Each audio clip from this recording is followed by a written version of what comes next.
We've had a question from Felicia. Alvin, if you've only got 3 years before you know a child's going to be leaving home and going into education, is it too late to put together major savings for them?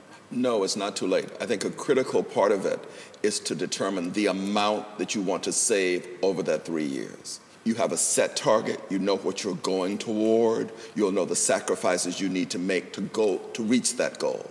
That's the key component. I think the one thing I'd remember is that you don't need all the money for day one. So you don't actually have 3 years, you have 6 years, or rather you have 3 years, but then the payback, the money that you want to take out, you will be taking over a period of 3 years. So sit down and budget for that eventuality as well and think about that. So it's really important to make sure that you can get access to your money as and when. Some savings accounts, for example, will allow you to make a certain number of withdrawals a year, and that might work out very nicely in terms of term time or when your child needs the money. So I'd just factor that into your planning. Advisors often recommend that you only consider stock market investing if you've got a sort of 5-year time horizon.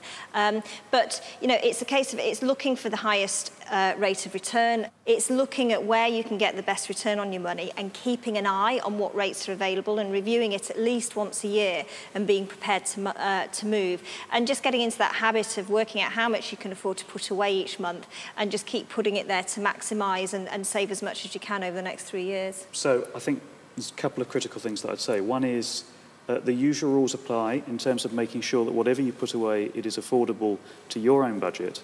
And the second thing is you can clearly tie up your money in savings products for different periods of time and with different penalties if you need to come out early. So it's really critical to think about what you may need to do in an emergency situation and whether you can afford to wait for those funds to become available if you need to.